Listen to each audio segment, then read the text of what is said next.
Buenas noches a todas las personas que nos están acompañando el día de hoy. Mi nombre es Rafael Araya.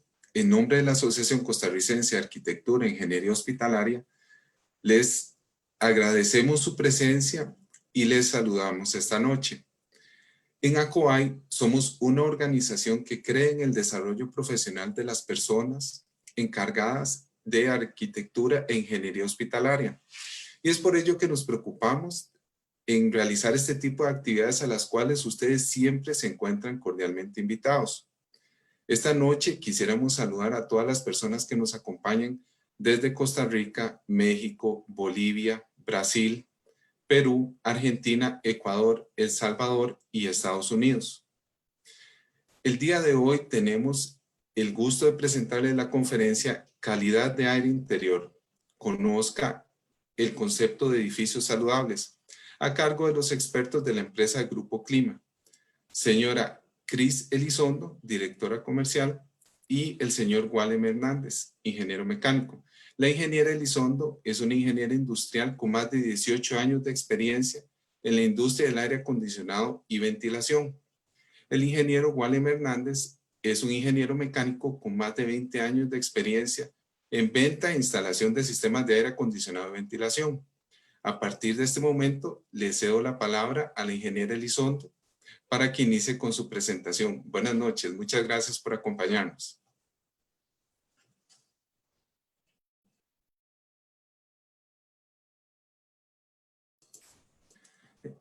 Ingeniera, disculpe, no estamos escuchando. Ahora sí. Ahora sí, muchísimas gracias. Bueno, más bien muchísimas gracias, Rafa, por este espacio, por la presentación y a todos los que están participando el día de hoy. Es un placer para nosotros estar aquí y presentar un tema que está tan de moda, pero que también es muy interesante y es muy importante. Conocer la parte de calidad de aire interior, pero sobre todo el concepto de edificios saludables. Y este es un concepto que viene de un estudio que salió Harvard ahorita con todo lo que ha sucedido en este 2020. Entonces, esperando que todos estén bien en sus casas y que nos estén viendo, vamos a entrar en lo que es el concepto de la presentación. Y primero quiero comentarles cómo hemos estructurado esta presentación. Esta presentación la hemos dividido en tres partes.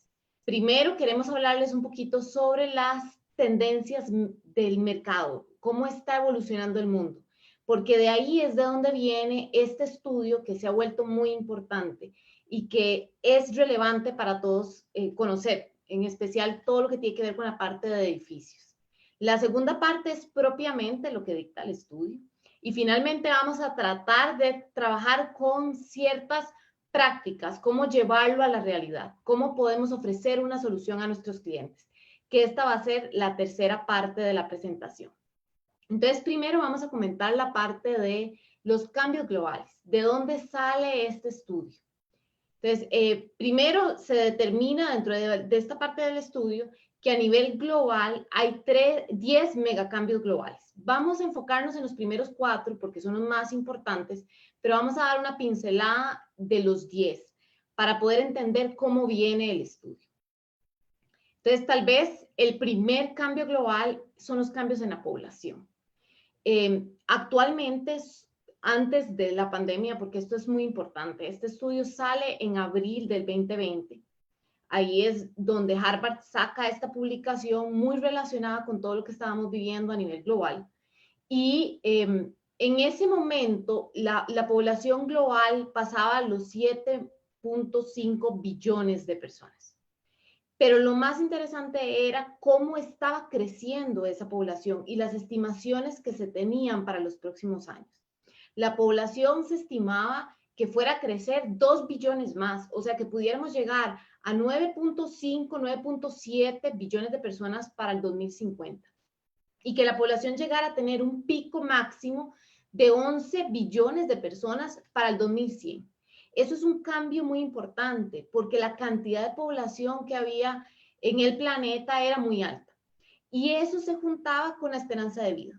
La esperanza de vida ha ido creciendo gracias a todos los avances que hemos tenido en la ciencia, pero eso significa que la población se va haciendo cada vez más vieja. Y entonces la población iba pasando de ahorita la esperanza global puede andar cerca de los 73 años y se espera que pudiera llegar hasta 77 años como esperanza global, digamos, de edad en el 2050. Y eso significa muchísimos cambios en la población, muchísimos cambios que teníamos que tomar, sobre todo por cómo se estaba moviendo la población. Y ese es uno de los principales cambios. El segundo cambio es la parte de ciudades. ¿Por qué? Porque la población mundial también se está moviendo. No solo se está haciendo más vieja, sino que se está moviendo a las ciudades. Está pasando de la parte rural a la parte de ciudades. Y, por ejemplo, hay dos países que son los que lideran este movimiento, que es el caso de China y el caso de India, pero que en conjunto son los que más población tienen. Entonces, eso también es parte de lo que mueve las tendencias. China es el 19% de la población mundial e India es el 18%, o sea, están muy cerquita. Y se esperaba que antes del 2030 India superara a China. Y solo en India se espera que más de 400 millones de personas se movieran de la parte rural a la parte de ciudades. Eso significa que la población se está cambiando y que las ciudades tienen que empezar a generar más infraestructura para poder darle espacio a toda esta población que se está moviendo. Y eso es otro cambio que influye mucho en lo que tiene que ver con todo el movimiento y con este estudio que termina dándole una importancia muy fuerte a lo que son los edificios. La tercera tendencia es la parte del uso de los recursos naturales. Y yo creo que ahí todos somos conscientes de lo que significa el uso de los recursos naturales y la importancia que le tenemos que dar a la parte de la construcción sostenible. Pero algo que es muy interesante es que los edificios representan el mayor consumidor de materiales de todas las industrias de nuestro planeta.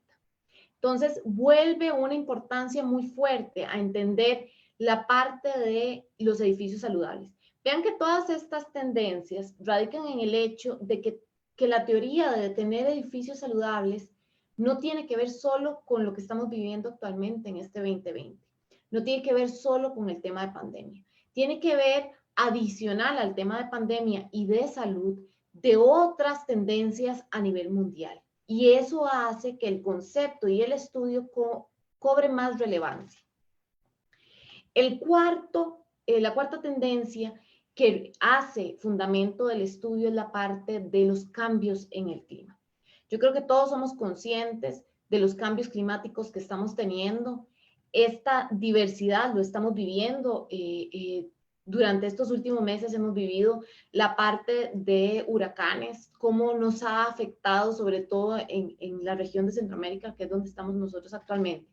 Pero no solo eso, es el cambio de la parte de sequías, la parte de incendios forestales. Recordemos todo lo que estuvo viviendo Estados Unidos en la parte de California, o cómo empezamos a tener polvo del desierto del Sahara que cruzó el Atlántico y lo vivimos en polvo en países como Puerto Rico, en países como México. Y esos son cambios en la parte del clima donde estamos siendo testigos todos nosotros día a día de todo lo que está sucediendo. Entonces, vuelve a hacerse un análisis más integral, a empezar a entender que la parte de la responsabilidad sobre la construcción y la parte de infraestructura no solo está sobre la parte de salud, sino que tenemos que tomar responsabilidad sobre lo que la construcción está generando en el planeta completo. Los otros 6 tendencias son la parte del rol del sector privado. Es muy importante entender que el sector privado es el que va a liderar el cambio del mundo en la parte de infraestructura de los próximos años.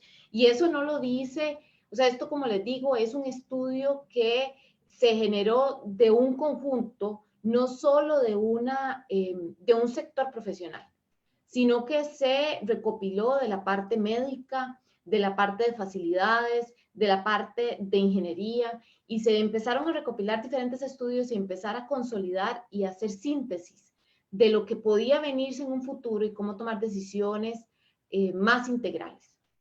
Y se ve cómo la parte privada es la que va a liderar el rol de la construcción. Y entonces, donde es muy importante, eso no significa que la parte pública no genere un papel protagónico, pero a nivel mundial es la parte privada la que lo va a generar. La sexta tendencia es la importancia y las estrategias en la parte constructiva, y donde la parte de construcción tiene que empezar a trabajar en propuestas de valor para todas las partes interesadas. ¿Y esto qué significa? Que tenemos que trabajar con la parte de líderes empresariales, con la parte de trabajadores, con la parte de inversionistas y desarrolladores, con todo lo que tiene que ver con el público y el usuario, porque vean que más que nunca la pandemia nos está llevando a que nosotros como consumidores empecemos a exigir un poquito más sobre los lugares que visitamos, el control, el mantenimiento, la calidad de aire que estamos respirando. Definitivamente no solo los dueños de los edificios, sino que ahorita los empleados van a empezar a cuestionar sobre cuál es esa calidad de aire que estoy respirando en los lugares de trabajo, en los edificios, cuál es ese mantenimiento que estoy dando a cada una de las facilidades que visito, porque me estoy dando cuenta de la importancia que tiene este concepto. Entonces, ese es otro de las tendencias. Luego viene la parte de tecnología y vean que todas estas tendencias se empiezan a amarrar. La parte de tecnología tiene que ver con todo lo que tenemos de Big Data, toda la parte de monitoreo remoto, automatización, lo que es análisis en tiempo real. Cómo la tecnología ha evolucionado de manera exponencial en los últimos años, también viene relacionado a la parte de infraestructura. Y todo esto se vuelve una base para este estudio que es el que vamos a comentar. La octava tendencia es la parte de la definición de salud. Y este es otro concepto que a mí me pareció súper interesante. ¿Por qué la parte de definición de salud empieza a cambiar? Ya no solo es el estado de no tener una enfermedad como se consideraba anteriormente la definición de salud. O sea, no solo es la ausencia de una enfermedad, sino que ahora salud se ve como un concepto integral, donde tenemos que empezar a trabajar sobre no solo como seres humanos la parte física, sino que se integra la parte emocional, la parte social, cómo empezamos a ser seres sociales, y a nivel de salud esto empieza a generar una relevancia que también nos afecta en la parte de diseño y de construcción a nivel de infraestructura. Luego viene la tendencia del cambio en el trabajo. ¿Qué significa esto? Por ejemplo, la novena tendencia que habla sobre trabajo, habla sobre cómo estaba cambiando, y repito, esto viene antes de la pandemia, esto viene antes del 2020. Cómo empieza a cambiar la parte de teletrabajo, de virtualidad, de alquiler del espacio por uso. Pero algo que es muy interesante es que, como les digo, este estudio salió cerquita entre febrero y abril. Ya en abril se estaban haciendo las publicaciones, y después de eso obviamente vienen muchas contraposiciones, muchos artículos, muchos análisis sobre este estudio. Y por ejemplo, el Foro Económico Mundial en agosto, por ahí de mediados de agosto, estimaba que la pandemia del COVID había acelerado todo lo que era la parte de teletrabajo en por lo menos 20 años. Entonces, ¿cómo la pandemia, no solo ya nosotros a nivel mundial veíamos una tendencia de teletrabajo y ya estaba pasándose los edificios a este concepto, sino que la pandemia lo acelera por lo menos 20 años según el Foro Económico Mundial? Entonces, esta es otra tendencia que se acelera notablemente ahorita en este 2020. Y finalmente, la última tendencia a los que ellos hacen referencia es la tendencia del cambio en los valores. Y esto viene mucho con lo que estábamos comentando anteriormente. Los usuarios, los consumidores empiezan a ser más exigentes, empiezan a tener un interés de invertir en aquellas empresas que hacen el bien. Empieza a haber un interés general de la población en una conciencia ambiental, en una conciencia de exigir que las cosas no sean simplemente por hacerlas, sino que cuál es el impacto ambiental que van a tener los edificios. Y entonces, todas estas tendencias hacen la base para el estudio que se venía gestando. Y entonces caemos en el concepto de edificios saludables. Esta específicamente, que es el tema principal de la charla de hoy, es una propuesta del programa de edificios saludables de la Escuela de Salud Pública de Harvard. Y surge, como les venía comentando, no necesariamente solo por la pandemia del 2020. Obviamente esto aceleró esa síntesis que se venía haciendo, pero lo que se hace es un consolidado de los últimos estudios que se habían hecho con profesionales en bienes raíces, profesionales en edificios, administradores de hospitales, porque una parte que empieza a jugar un papel protagónico es la parte de salud a nivel hospitalario. Viene la parte de gerentes de facilidades. ¿Y qué es lo que busca este estudio? Este estudio busca lograr una respuesta para traducir los lineamientos de salud pública a entregables asociados a la gestión de facilidades. Y esto se vuelve muy interesante, porque no solo tiene que ver con el hecho de decir, bueno, ¿qué es lo que debería de hacerse? Había muchos estudios que tenían relación a temas cognitivos, tenían relación a qué tenía que ver con la parte de salud, pero se quedaban de manera aislada. Y entonces llega este 2020 donde definitivamente dice, tenemos que consolidar y tenemos que pasar todos estos análisis científicos y todos estos estudios que se habían hecho de la parte de salud y cómo se traslada la parte de salud a la parte de gerencia de facilidades y cómo hacemos ese conecte y cómo lo transferimos a lineamientos concretos. Y entonces aquí viene cuál es el rol, que es precisamente definir cuál es el rol del edificio respecto a la parte de salud pública. Y aquí es importante que hagamos una aclaración. Esta presentación se basa en precisamente este estudio, en hacer cuáles son las recomendaciones que vienen de manera general sobre los pilares que componen el estudio, pero hacemos el hincapié que siempre cada país, y en el caso de nosotros de Costa Rica, hay que seguir los protocolos designados por cada uno de los gobiernos y en este caso el Ministerio de Salud, ¿verdad? Es importante seguir todos esos protocolos que a nivel país cada uno está tratando de hacerle frente a la situación global que estamos teniendo. Y entonces empieza todo el concepto de la parte de cuál es el rol que juegan los edificios en este concepto. Y empieza a hacerse un análisis sobre la efectividad de las medidas y el rol de exposición. O sea que entre más exposición pueda tener o menor exposición pueda tener, ese es el menor impacto que puedo tener yo de adquirir un virus o de enfermarme por respecto a la parte de edificios. Y se hace todo este análisis que obviamente el que más efectividad tiene es la parte de una eliminación de la exposición total, o sea, el mantenernos en casa, los cierres que ha definido los gobiernos de los diferentes países, eso nos lleva a decir, eso es lo que más efectividad tiene. Pero esa no es la realidad económica que se puede mantener a nivel de ningún país. Entonces, al no poder ser una medida que se puede generalizar de manera permanente, entonces hay que empezar a analizar cuáles son esas otras medidas.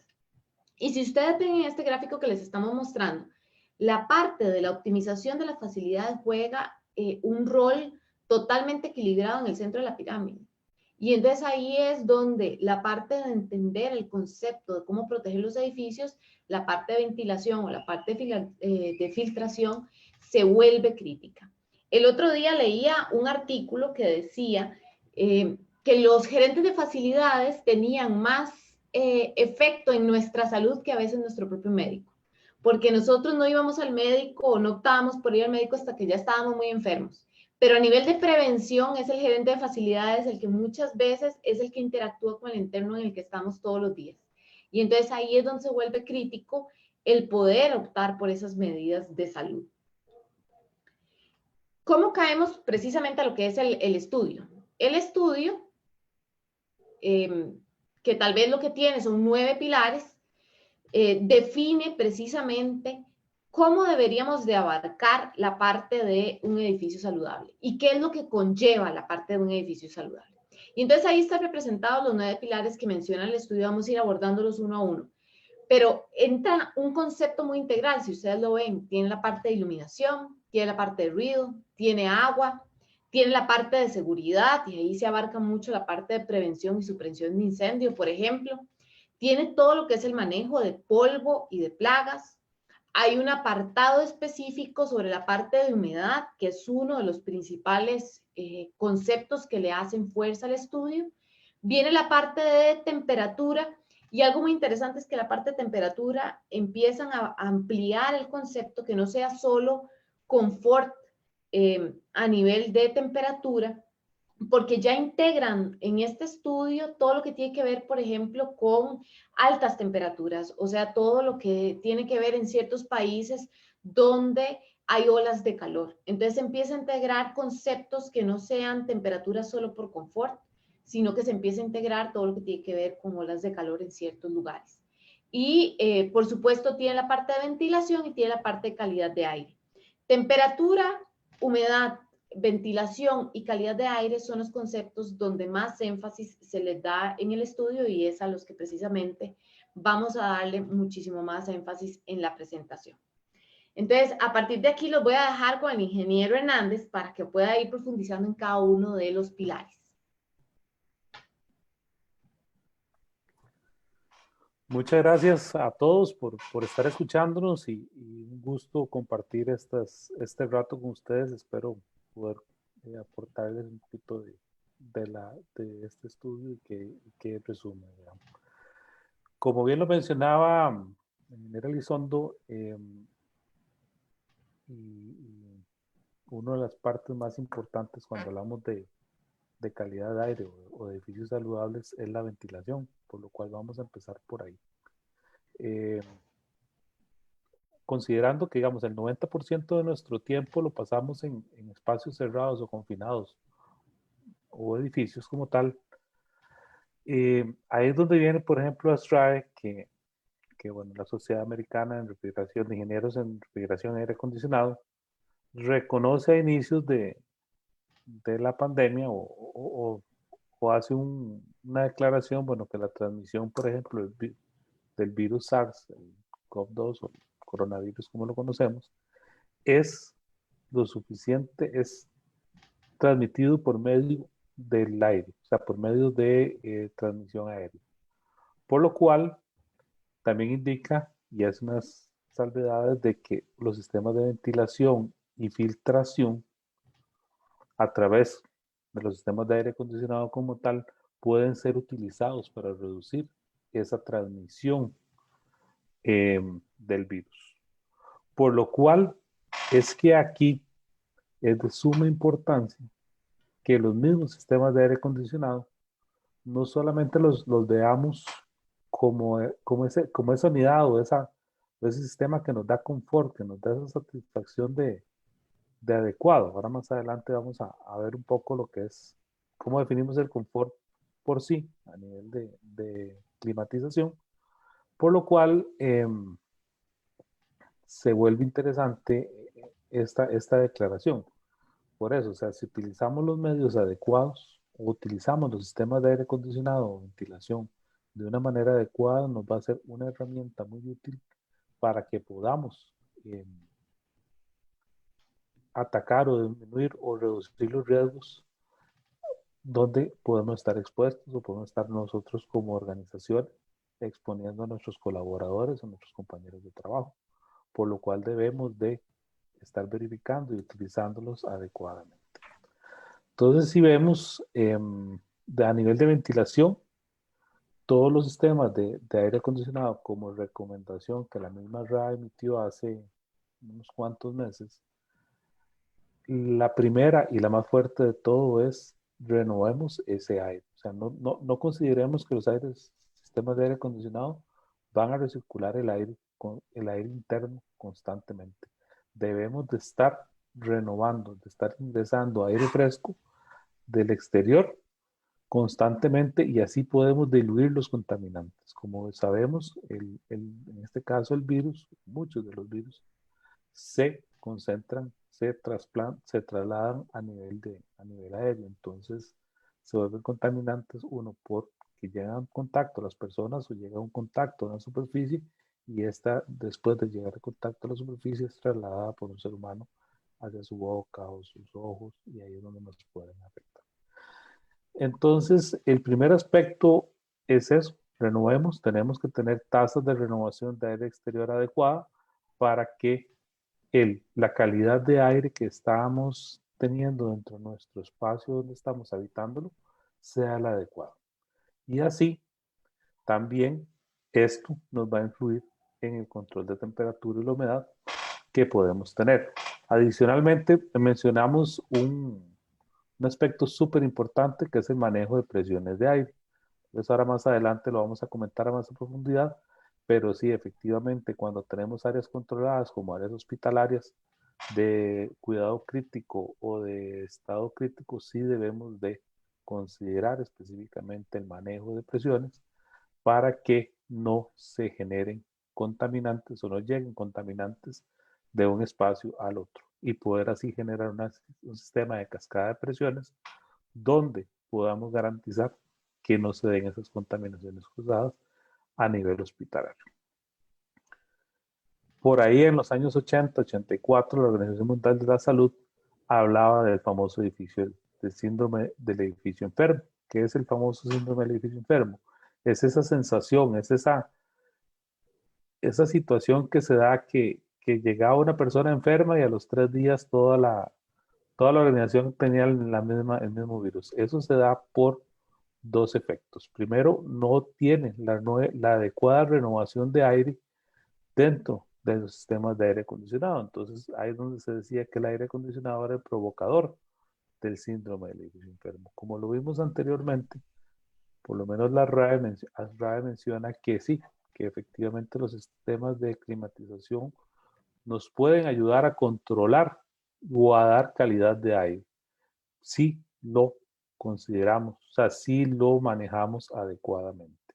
Si un sistema de aire acondicionado no posee la renovación de aire adecuada, ahí es donde podemos empezar a caer en problemas del famoso síndrome del edificio enfermo. Por lo cual es recomendable siempre revisar a nivel nuestro que los sistemas cuenten con esa renovación.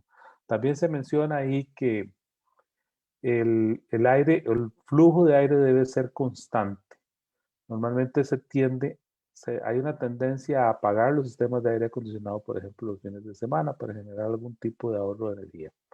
Es importante, es de suma importancia, que para disminuir los focos de contaminación, los sistemas de aire acondicionado a nivel de ventilación, de flujo de aire, estén constantemente en operación para que la renovación, podemos sacar en el mismo, esté constantemente trabajando. Así el aire se renueva a una tasa dependiendo de la aplicación en la que estemos trabajando.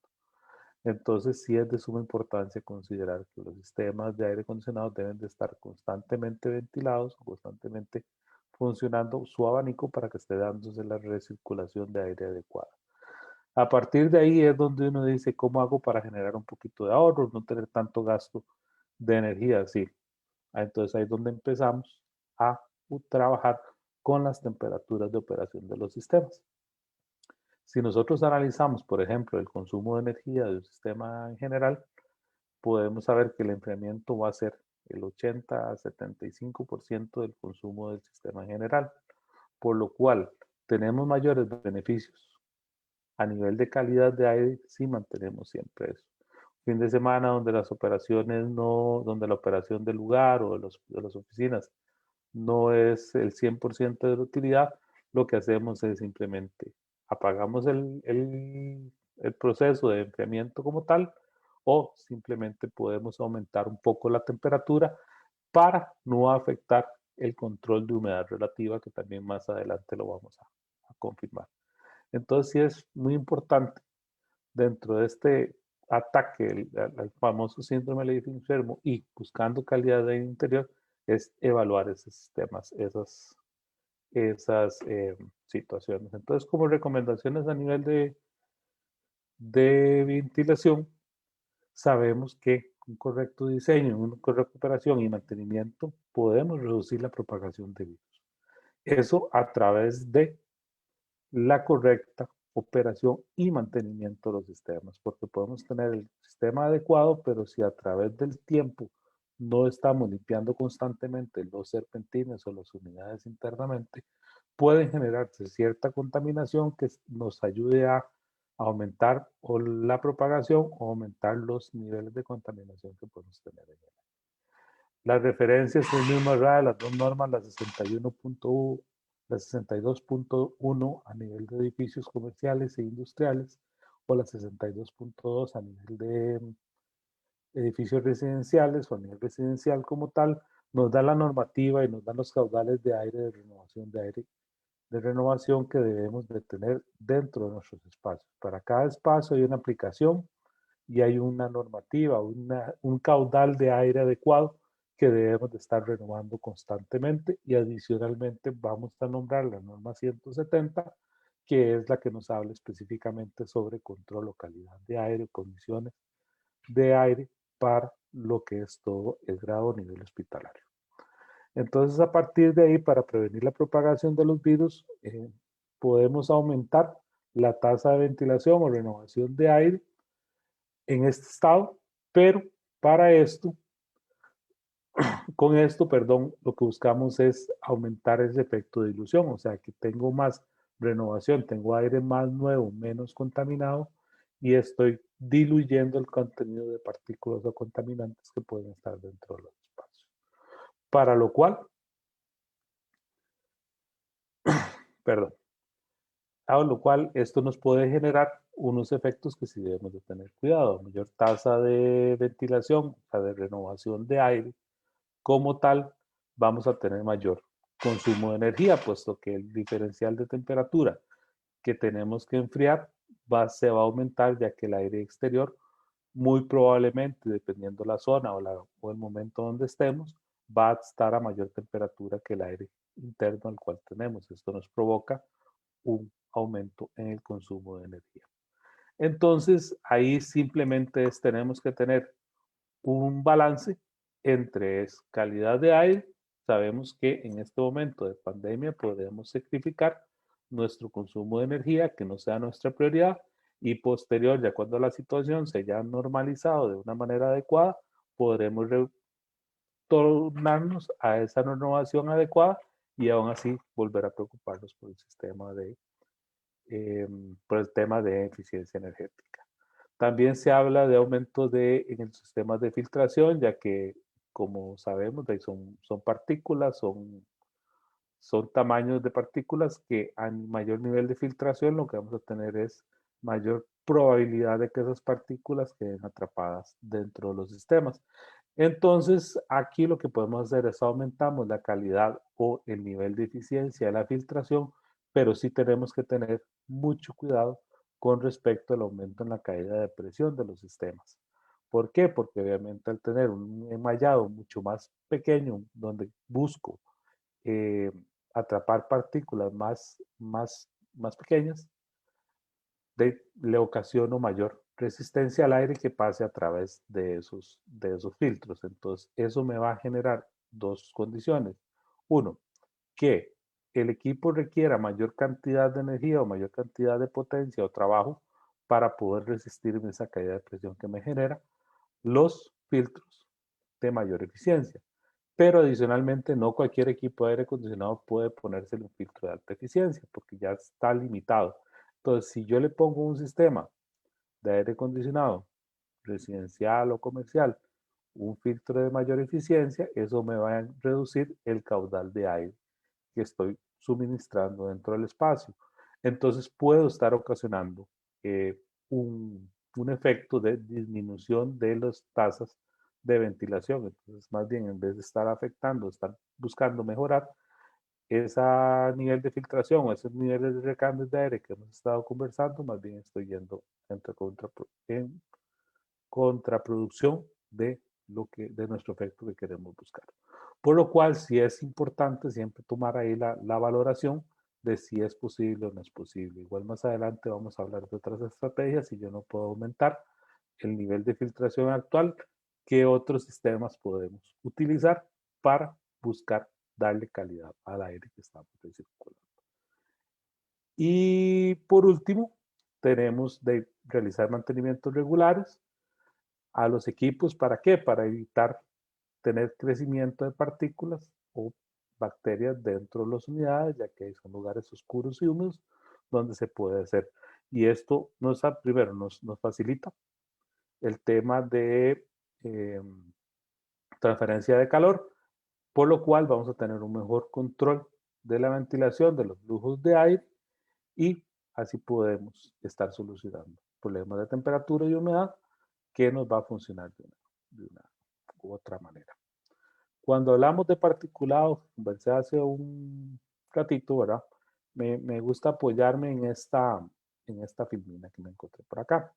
Si vemos de referencia el tamaño de un cabello humano, estamos hablando de entre 50 a 150 micrones de diámetro.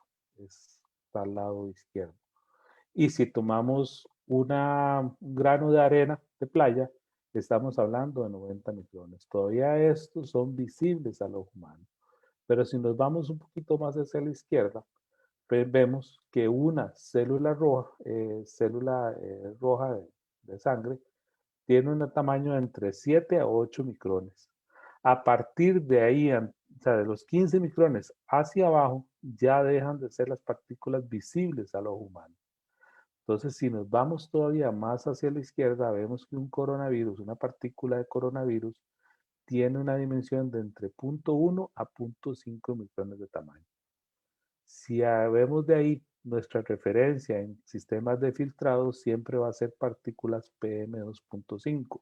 Eso significa que son partículas de 2.5 micrones.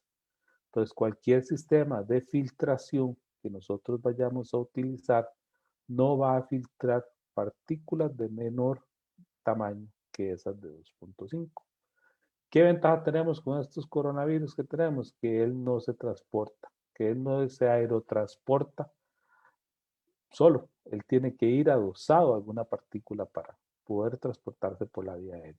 Entonces él se va a adosar a una partícula de saliva, o él va a quedar suspendido en una superficie y va a ser adosado por piel humano, una espora o lo que sea.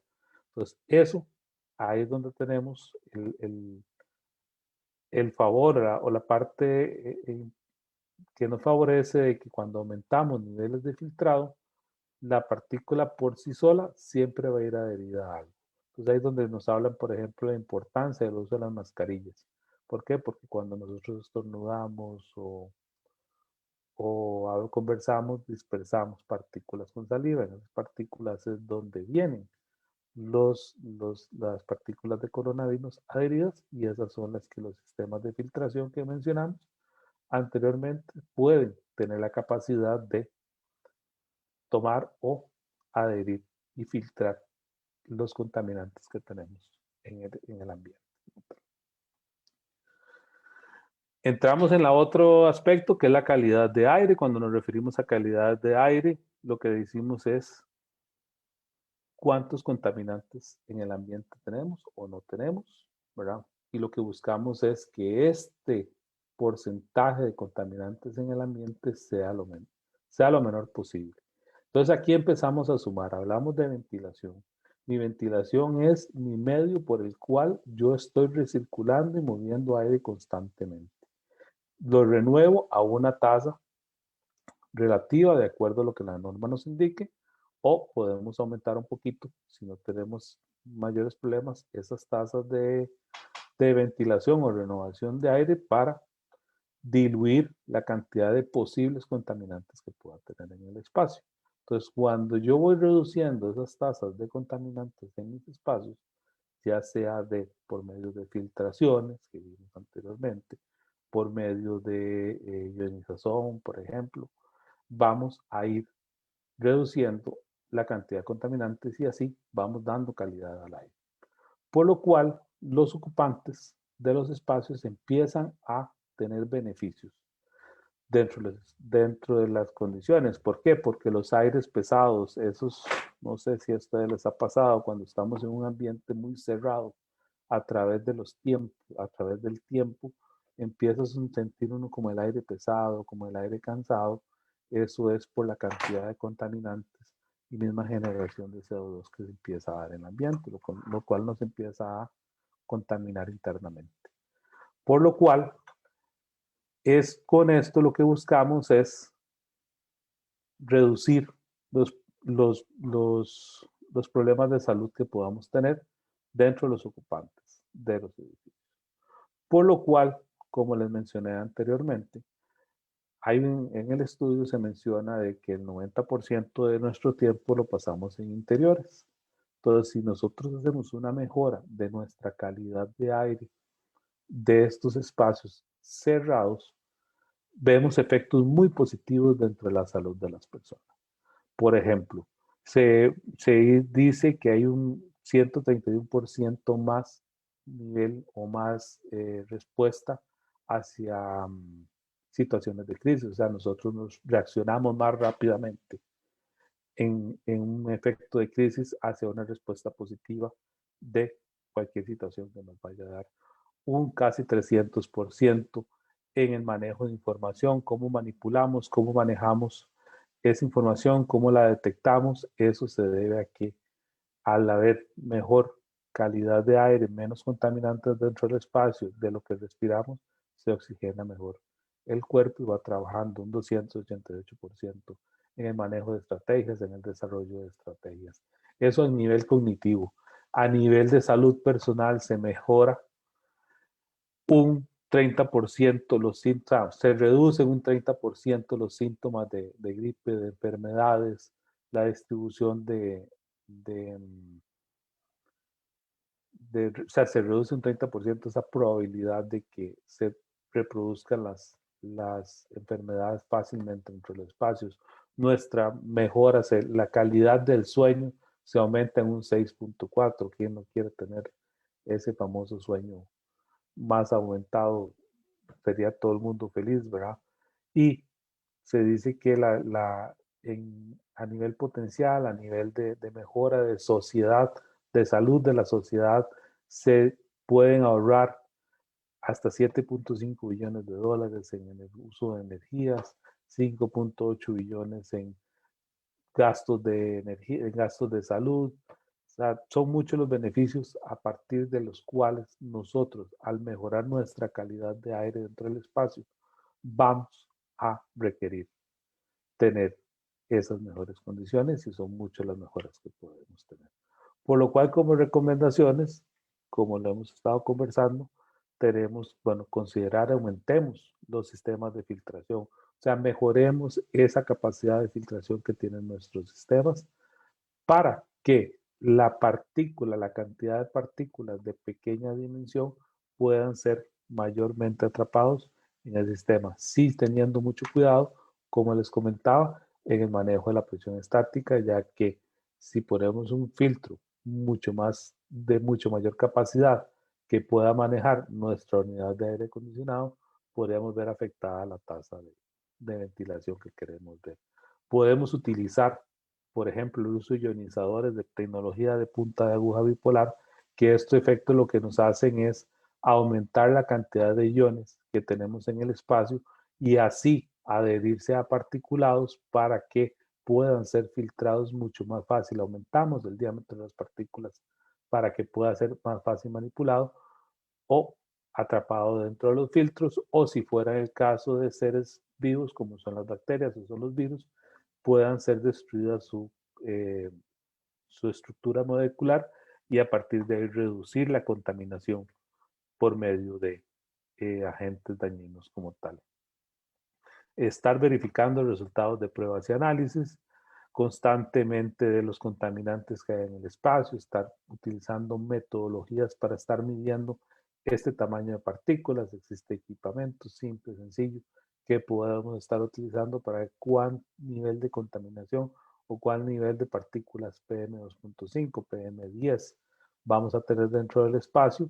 Entonces, así podemos estar controlando constantemente nuestro nivel de contaminación y ver si ocupamos utilizar alguna manera estratégica o de emergencia para descontaminar los aires. Pero si anteriormente, los espacios, pero si anteriormente hemos utilizado las recomendaciones o estrategias que hemos estado conversando, no deberíamos de llegar a este tema. Cuando damos mantenimiento, tratar de evitar el uso de sustancias para la limpieza, como son los aerosoles, velas, limpiadores perfumados, ya que esto lo que hacen es aumentar la probabilidad de que partículas contaminantes se adhieran a estos aromatizantes o a estos aerosoles y puedan ser trasladadas a nivel del espacio dentro de los lugares. Y por último, estar controlando la calidad y estar haciendo las pruebas periódicas de los estándares de calidad del edificio para estar asegurándonos de que la calidad que estamos respirando es la adecuada. Otro aspecto importante que tenemos que ir controlando es sobre la humedad relativa. Las recomendaciones, las mismas normas de RAO, el mismo estudio, lo que nos dice es que si nos mantenemos en una humedad relativa entre el 40 y 60%, los crecimientos, si vemos esta gráfica, que es la gráfica de Sterling, nos dicen que esas son las condiciones óptimas donde existe la menor probabilidad o tienden a cero de probabilidad el crecimiento de virus y bacterias. Entonces, a través de los sistemas de aire acondicionado, podemos controlar esa humedad relativa. Por lo cual, como les comentaba yo hace un momento, cuando hablábamos del edificio enfermo, le decía que no apaguemos el aire acondicionado del todo. ¿Por qué? Porque cuando apagamos el aire acondicionado y él deja de entrar por una u otra razón, se deja de tener la habilidad de controlar la humedad relativa. ¿Por qué? Por transferencia de calor, un efecto termodinámico que nos vamos absorbiendo esa humedad dentro del espacio al momento de darse. Entonces, si tenemos un espacio no utilizado o no habitado en algún momento, aumentemos un poquito ese set point de temperatura para que la condición de control de humedad relativa esté siempre presente y podamos tener una condición, como lo vemos en la gráfica de Sterling, de una humedad relativa de aproximadamente 50 o 60%. Tenemos que tener presente que en nuestro caso Costa Rica, yo sé que en otros países tal vez sea un poco más, una relación de humedad relativa un poco más baja, pero estamos en un país de trópico donde nuestra humedad relativa anda en promedio en 85%. Entonces, hablar del 55-60% es una buena humedad relativa para nuestra zona, por lo cual buscamos tenerlo por ahí. Por ahí nos habla que la Sociedad Americana de Microbiología sugiere que a estos niveles de humedad relativa se limita la propagación y la efectividad del SARS-CoV-2, coronavirus, dentro de un edificio. Por eso, ¿por qué? Porque a estos rangos él no tiene la posibilidad de crecer o de reproducirse fácilmente. También se minimiza, como vemos, el crecimiento de moho, de bacterias o barreras mucosas de los ocupantes, se mantienen adecuadamente hidratadas y así no tenemos problemas de respiración como tal. También como la CDC, que en algún momento se ha pronunciado, obviamente entidad referencia en este caso, de que estudios recomiendan esta práctica, puesto que ahí, como hemos visto, son las condiciones adecuadas para que los virus, bacterias, hongos, infecciones respiratorias, alergias no se produzcan adecuadamente. El siguiente aspecto es sobre confort térmico. Y si es importante hablar, cuando hablamos de confort térmico, uno no puede decir, mira, la zona de confort son 20, 21, 22 grados. No, y así definido por la misma RAE en la norma 55, es una condición de la mente que expresa satisfacción con el ambiente térmico. O sea, al final mi confort es una cuestión mental. Por lo cual, ahora, y se evalúa mediante la evaluación subjetiva. Entonces, mi zona de confort es muy diferente a cualquiera de las personas que está aquí. Y no solamente mi condición de confort va a depender de la condición exterior donde yo esté. Por ejemplo, si estamos en Costa Rica, en el Valle Central, donde nuestra temperatura promedio es de 26, 28 grados Celsius al externo, y nos trasladamos a una zona costera donde en promedio vamos a andar entre los 30 y 32 grados Celsius, mi temperatura de confort en San José puede ser 23 grados, pero en la zona costera puede ser de 28 o 29 grados. Entonces va a depender mucho de donde yo esté, de cómo esté vestido, de lo que esté haciendo. Entonces todos estos aspectos es lo que hacen que yo como ser humano me vaya a sentir bien, sí o no. Entonces ahí es muy importante definir qué aspectos o qué funciones vamos a estar haciendo. Entonces, este zona de confort, aparte de que nos va a hablar solo de temperatura, no, ella nos va a asociar a la humedad relativa en la cual podemos estar conversando. Por lo cual es una combinación entre temperatura, humedad relativa, la temperatura, el confort térmico como tal, pero va a depender mucho de los factores que comenzamos anteriormente.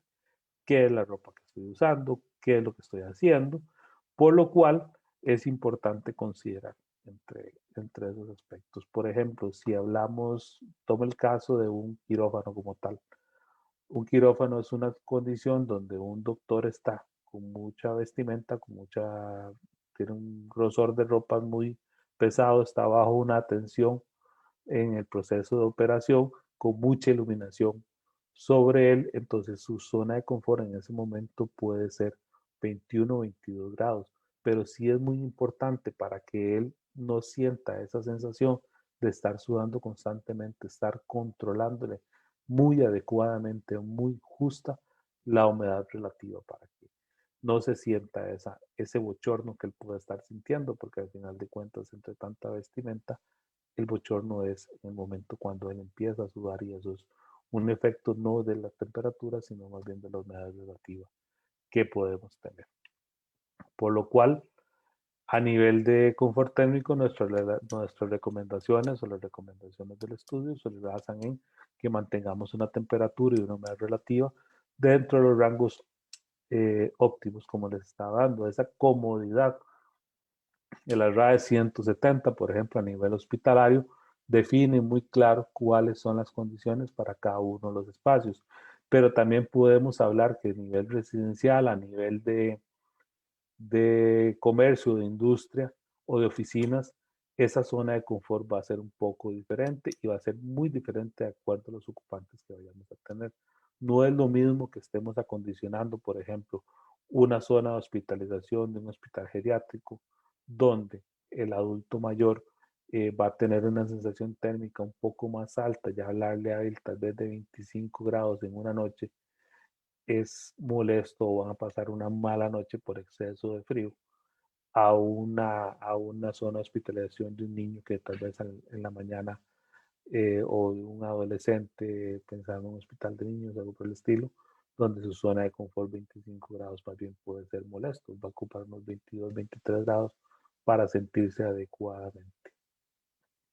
Estar proactivamente modificando, revisando estas condiciones para que se puedan ajustar las condiciones rápidamente, que esas quejas de frío y calor se puedan responder rápidamente para que los ocupantes de un día se sientan adecuados, del otro día puede ser que el perfil de la persona varíe, entonces que podamos hacer esos ajustes adecuadamente y adicionalmente a nivel de diseño podemos tener muchas mejoras dentro del edificio para, uno, reducir la capacidad o la cantidad de enfriamiento que requerimos utilizar, como puede ser el uso de mejores aislamientos, sombreados en las paredes, eficiencia energética en las ventanas, revestimientos frescos, usos de sombras, para que la carga térmica dentro de los espacios sea disminuida y aún así podamos dar mejor condición de ese confort a las personas que están usándolos. Por ahí también están los otros que no vamos a conversar a mayor profundidad. Estamos hablando de control de ruido. A este nivel lo que buscamos es reducir ese estrés que puede sufrir la persona por estar expuesto a altos niveles de ruido y no le permita mantener esa concentración como tal. Control de iluminación.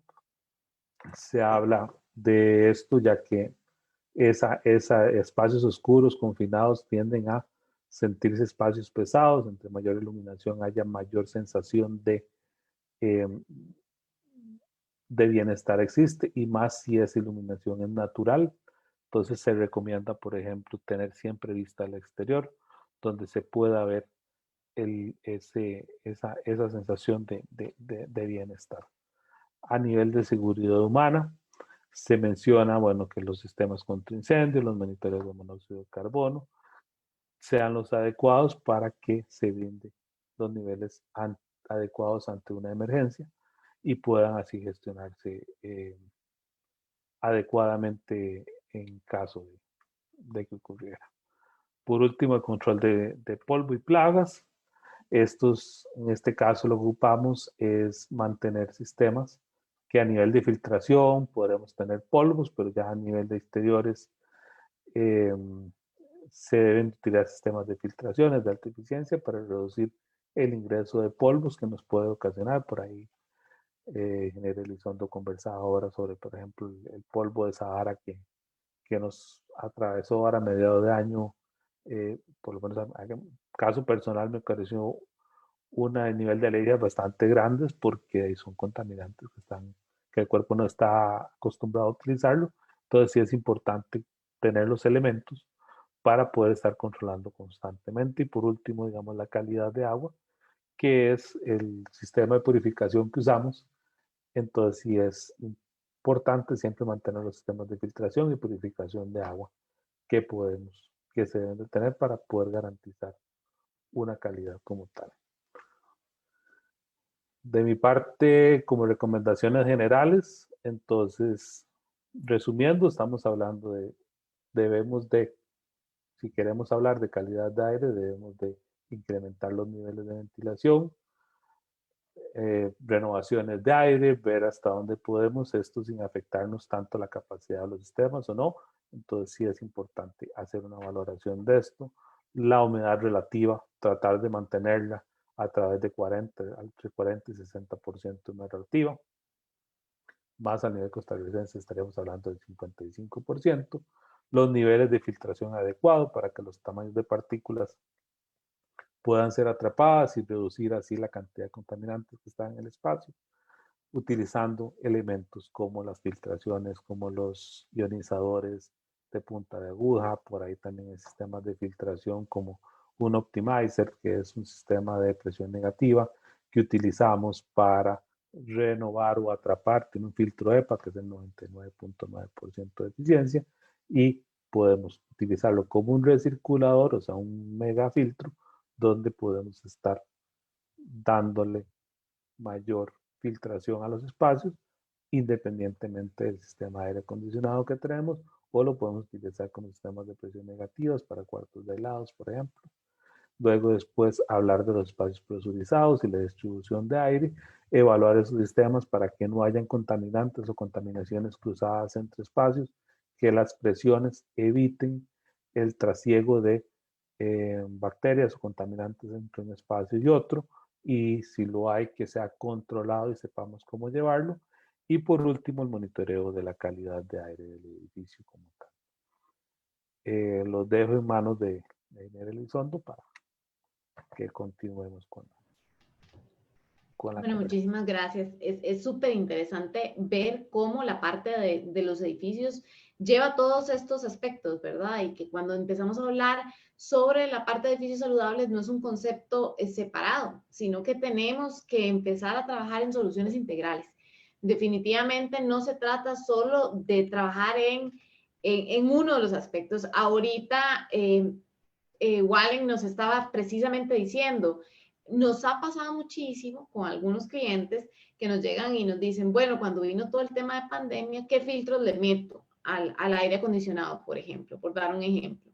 Y el concepto de edificios saludables va muchísimo más allá. No se trata, no es simplemente de decir que alguien llegue y me ofrezca un filtro y que con eso voy a solucionar, porque hay muchísimos aspectos que hay que considerar. Entonces, precisamente una de las cosas que les queríamos comentar muy rápidamente y dándoles una pincelada es los servicios que ofrecemos en Grupo Clima, porque de los 9 aspectos que se mencionan en este estudio de Harvard, Grupo Clima les puede ayudar con 7 de ellos. A excepción de la parte de polvo y plagas y de agua, nosotros asesoramos a nuestros clientes en 7 de esos aspectos. Trabajamos el tema de ruido, trabajamos el tema de iluminación, ventilación, calidad de aire, temperatura y humedad y todo lo que tiene que ver con supresión y prevención de incendio. Entonces, aquí explicándoles un poquito, vamos a enseñarles lo que son los productos que nosotros ofrecemos. Y dentro de esos productos hay un conjunto, porque muchísimos de nuestros clientes tal vez nos conocen por la parte de aire acondicionado, hay otro nicho que nos conoce mucho por la parte de refrigeración, pero entonces abarcamos muchísimo de todo esto que acabamos de hablar. Nosotros trabajamos todo lo que es la parte de climatización, toda la parte que es refrigeración, tanto comercial como industrial. Tocamos también la parte de todo lo que tiene que ver con electromecánico, como les mencionaba, todo lo que tiene que ver con sistemas de prevención y supresión de incendios. Tenemos la representación de Carrier Transicol, entonces apoyamos a muchísimos clientes en lo que es el manejo de las flotillas de frío. Tenemos todo lo que es autocontenidos y equipamiento de supermercados. Y finalmente, dos de los aspectos que les quiero comentar muchísimo porque tienen que ver con este estudio que les acabamos de presentar. Uno es la parte de mantenimiento, pero la parte de mantenimiento es súper importante porque es parte de lo que hemos hablado y lo que este estudio hace muchísimo hincapié. No solo se trata de comprar la última tecnología o de tener el edificio. Muchísimas veces cuando tenemos la construcción de un edificio, el consultor, el diseñador pone todo como tiene que ponerse, se construye, pero a lo largo del tiempo tal vez los equipos no se mantienen como se tenían que mantener. Y entonces a lo largo del tiempo es donde empezamos a perder la parte de eficiencia, de control, de esa calidad de aire que es tan importante y que ahorita se vuelve tan relevante. Entonces, el tener un sistema, una empresa que les pueda asesorar en la parte de mantenimiento es clave. El asegurarnos de que ese mantenimiento no solo sea preventivo o correctivo, sino inclusive predictivo. O sea, que podemos adelantarnos a las situaciones que pueden suceder. Finalmente, nosotros tratamos de asesorar todo lo que es la parte de eficiencia energética. Tratamos de dar una solución integral, porque ahorita les mencionaba que una de las cosas que tratamos, y sobre todo en esta parte de calidad de aire, es entender que un edificio tiene un concepto más allá de su construcción. Es un concepto de el mantenimiento y la operación. Entonces se vuelve clave ese acompañamiento durante toda la vida útil del edificio, ¿verdad? Y finalmente vamos a darles una pincelada sobre los sistemas de filtración, porque ahorita el ingeniero Hernández nos mencionaba algunos, pero se vuelve clave como por lo menos entender toda la lógica de filtración que puede haber. Y a nivel hospitalario hay algunos tipos de filtración donde pueden hacer muchísimo más fuerza. Entonces, no sé, Wallen, si quieres profundizar en alguno de los tipos de filtración. Sí, claro. Pero definitivamente tenemos, bueno, tenemos seis líneas de productos que son muy fáciles de utilizar y ampliamente conocidos. Los dos primeros son los más, diría yo, un poco más químicos, que es la ionización, que algo les mencioné por ahí. Con este producto, el ionizador, que siempre sí es importante utilizar de tecnología de punta de aguja, puesto que esto nos da una garantía de que la potencia de ionización no es lo suficiente, o sea, que no es lo suficientemente baja para que se ionice el espacio sin producir problemas de creación de ozono, por ejemplo. Entonces, sí es muy importante que se considere que el ionizador que se vaya a utilizar cumpla con la UL 2998. Con esto, como les comenté, lo que buscamos es aumentar la cantidad de iones en el espacio y a partir de ahí poder controlar el tamaño de particulado o poder reducir o matar bacterias y virus como tal. La siguiente tecnología es los emisores de luz ultravioleta. Aquí es muy importante que siempre esté dentro del rango de los 256 UVC, que se hace light, ¿verdad? De potencia, por lo cual tenemos la eliminación de virus y todo con una tecnología muy similar al ionizador. Lo que hacemos con esto es a los virus, bacterias, lo que hacemos es le atacamos la estructura molecular como tal y empezamos a generar evitar el crecimiento de las mismas dentro de lo cual. Adicionalmente, estas dos tecnologías lo que nos favorecen es hasta tener aires más limpios. Los sistemas se mantienen dentro de los serpentines, por ejemplo, constantemente más limpios. Entonces, eso nos reduce un poquito el costo de mantenimiento pero también nos mejora mucho la transferencia de calor dentro de los serpentines, mejorándonos, aumentándonos mucho la eficiencia energética de los sistemas como tal. Las otras tecnologías que tenemos son tecnologías de filtración. La primera que vemos ahí es el equipo llamado OptiClean, es fabricado por Carrier como tal. Es un sistema de filtración que tiene un filtro EPA del 99.97% de eficiencia, adicionalmente un filtro MER7, que es, si ya hablamos de eficiencia, sería un 30-35%, y este equipo lo podemos utilizar de dos maneras. Primero es como en un cuarto de lado a nivel hospitalario, si queremos tener, o sea, si vamos a ocupar tener un paciente inmunocomprometido, como lo puede ser el paciente COVID actualmente en conversación, lo que tenemos que hacer es tener el sistema en presión negativa para que ningún contaminante que él pueda tener se nos vaya a ningún espacio de la hospitalización. Entonces, todo el aire que estamos extrayendo de ahí debemos desfiltrarlo a nivel EPA para que no contamine otros espacios. Entonces, este equipo está diseñado para eso. O también podemos utilizarlo como un equipo recirculador de aire, donde vamos a tener ese efecto de estar filtrando constantemente el espacio donde vamos a tenerlo. La otra es unidad móvil de filtración, es una mezcla entre, o sea, es un tipo de OptiClean, por llamarlo así, un sistema que también igual trae 4 etapas de filtración. Este cuenta con emisores de luz ultravioleta y este ya es como para espacios confinados, un poco más aplicado a comercio o industria o a nivel de oficinas, ya que nos ataca de esta manera. Y por último son los purificadores de aire, que esto lo que hacen son aplicaciones más hospitalarias, más residenciales. Entonces, de ahí, porque no voy a tener tal vez tecnologías un poco más avanzadas, estos ya son más pequeñas, y aquí lo que tenemos son niveles de filtración en algunos casos, y adicionalmente podemos estar metiéndole filtración fotocatalítico, por ejemplo. Entonces lo que hacemos es eso, es aumentar calidad de aire a nivel residencial como tal. Entonces, esos son algunos de los productos que podemos ofrecerles, adicionalmente de, como le mencionaba Cris hace un momento, desde toda la asesoría que podemos brindarle a nivel de empresa, donde se hace, lo recomendable al final de cuentas es hacer una valoración de cuál es el sistema adecuado que uno requiere dependiendo de la aplicación donde vaya a trabajar. Y Finalmente, yo creo que para agradecerles, comentarles de este último producto o servicio más bien. Este es un servicio que está patrocinado por la ONU, viene muy amarrado sobre el programa de Kigali y es trasladar el concepto de frío a frío por uso. Lo que más conocemos es el uso de las fotocopiadoras, donde uno paga la copia y ya no compras una fotocopiadora para los edificios. Este es el mismo concepto. Es empezar a pensar en no tener que comprar la inversión de aire o de frío del edificio, sino cedérselo a los expertos y pagar solo por el frío que utilizo.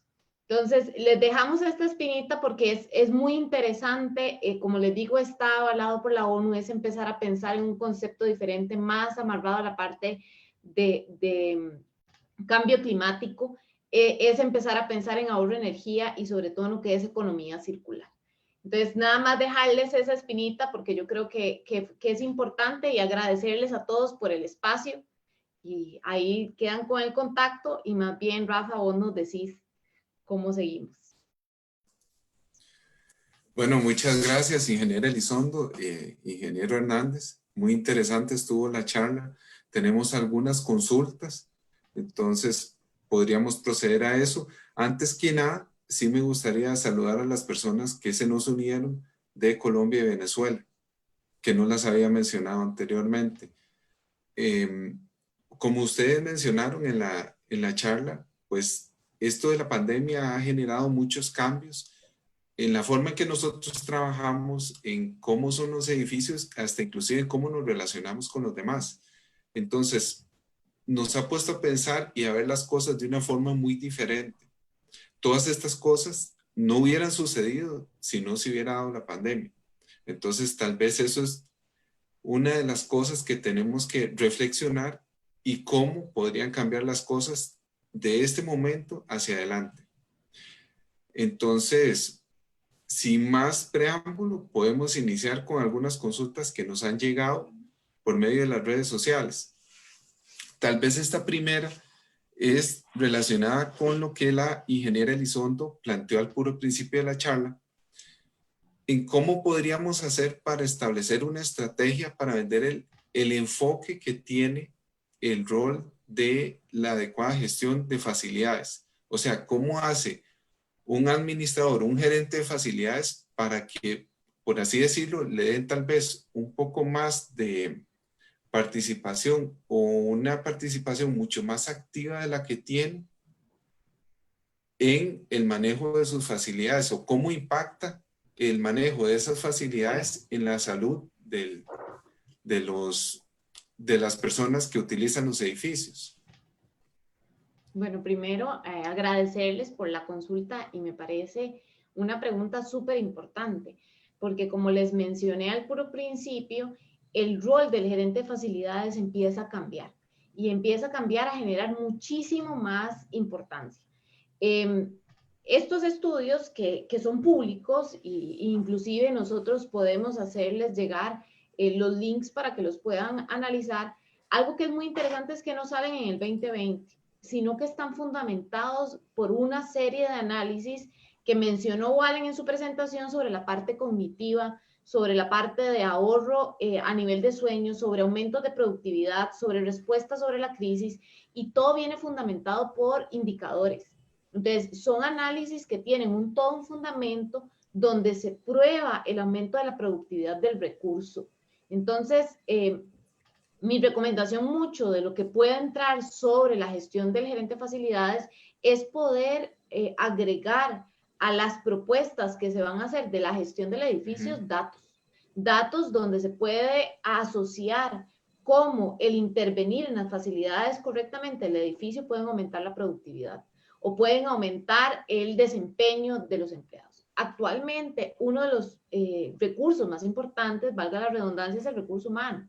Aumentar la productividad puede generar ahorros que son medibles, que son formas de transmitirle a la dirección, a las juntas directivas y empezar a trabajarlo asociado a datos de inversión, a aumento de productividad que se traslada a la rentabilidad de la compañía.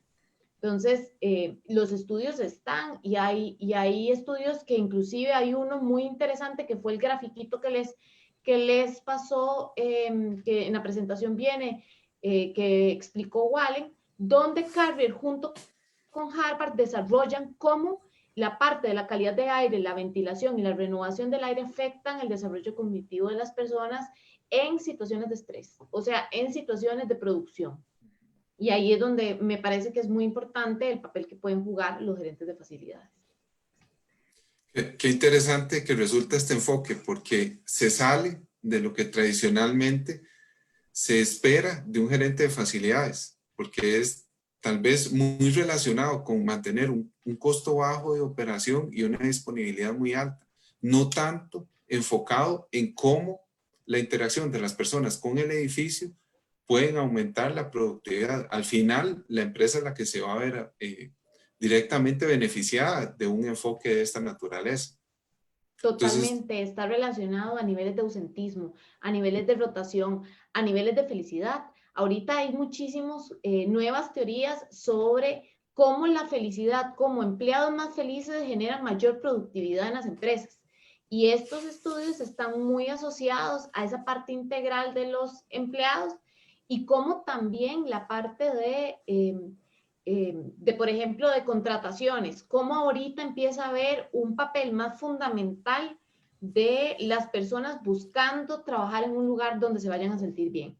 Entonces, empieza a tener muchísima importancia más allá de un tema de salud o más allá de un tema de reducción de gasto, sino más bien de aumento de rentabilidad. Ok, correcto.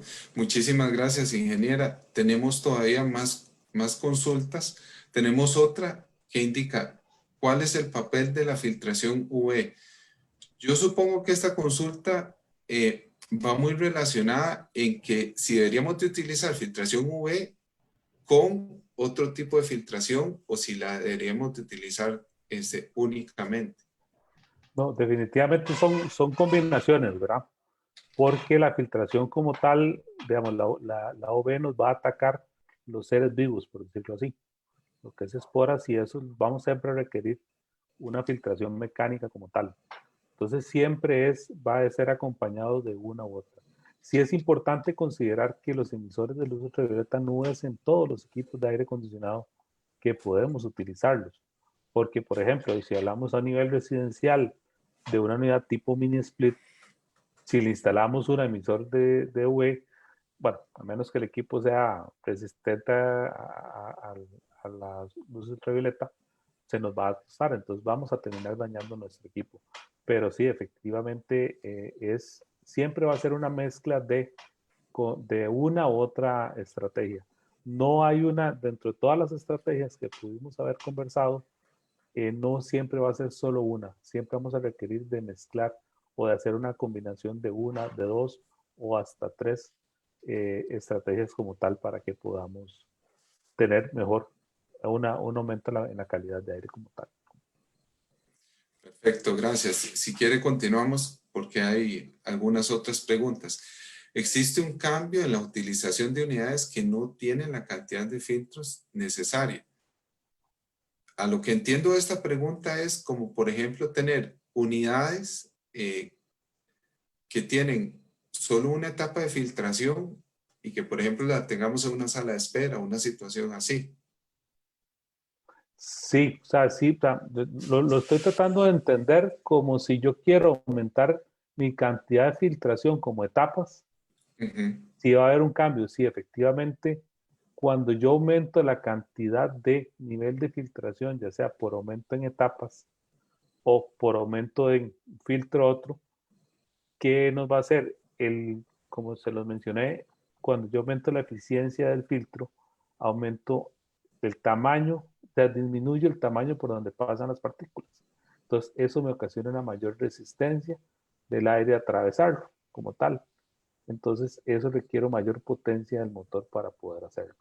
Entonces, sí, yo cuando aumento mi eficiencia en filtro, voy a tener como un efecto casi que inmediato, si mi equipo no tiene la potencia necesaria, una disminución del caudal de aire. Entonces, sí hay que tener mucho cuidado cuando lo hacemos. Y si lo hacemos por etapas, al final de cuentas uno lo que hace es filtrar por etapas para reducir el costo operativo. Porque si hablamos un filtro MER 13, cuando hablamos de MER es sobre la razón el valor de razón de eficiencia del filtro, entre mayor sea el número como tal, entonces más eficiente es. Cuando yo paso un filtro MER 8, por hablar un filtro pequeño, a un filtro MER 13, aumento sí mi nivel de filtrado y mi costo se me irá a ir al doble o el triple en el filtro. Si paso un filtro EPA, podremos estar hablando de 10 veces lo que cuesta un filtro MER 8.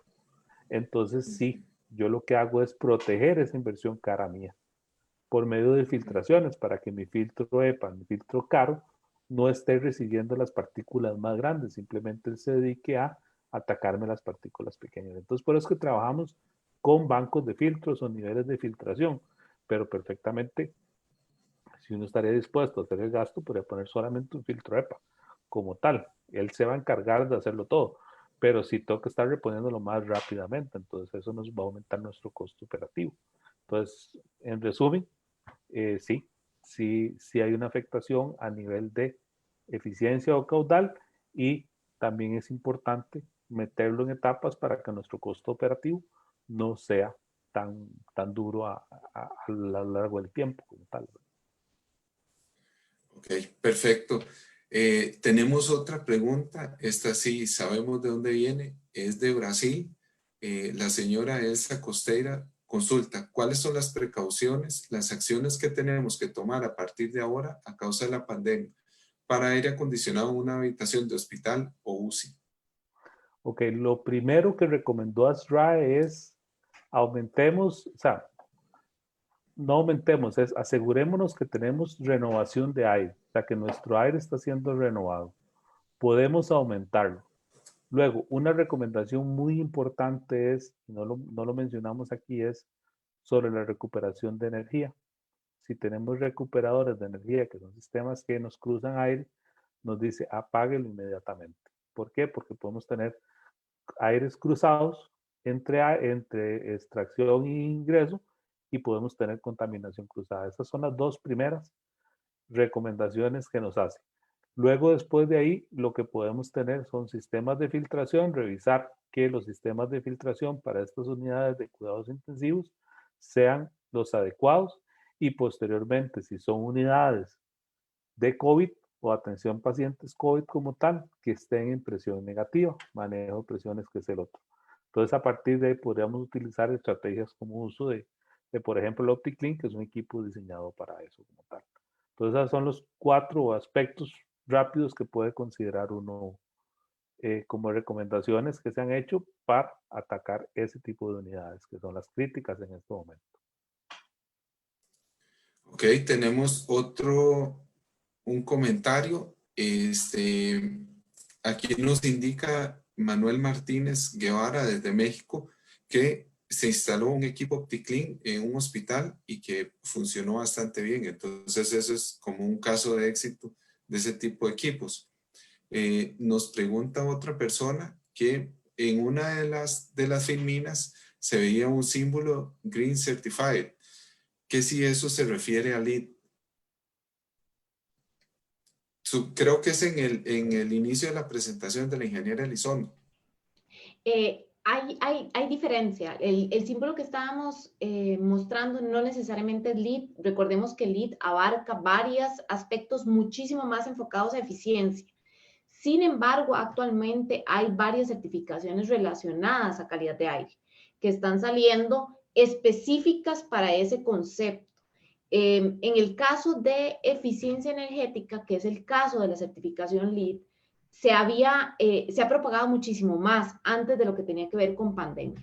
Ahorita lo que empieza es a moverse un concepto más fuerte sobre poder certificar la calidad del aire. Pero hay diferentes instituciones, inclusive han empezado a salir certificaciones relacionadas al propio país o a países que empiezan a sacar certificaciones de algún tipo, y mucho tiene que ver con la aplicación de las medidas que, por ejemplo, ahorita mencionó Wally.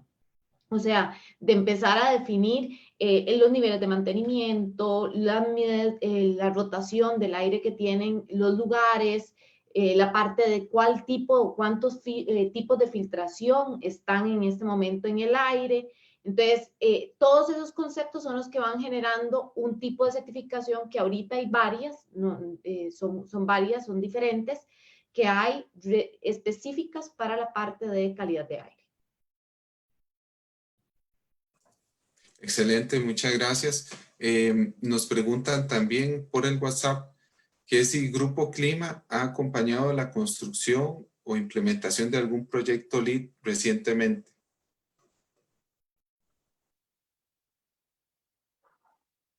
Sí, totalmente. Hemos estado en la construcción de varios proyectos, mucho a nivel de zona industrial, zona franca, mucha industria médica. Hemos estado trabajando con ellos, donde hemos certificado. También tengo por ahí en memoria un par de hoteles que se han certificado LEED. Entonces, sí, hemos trabajado en conjunto a empresas que tenían certificando, pero ellos no tienen que hacer el cumplimiento de toda la normativa en el proceso de construcción como tal.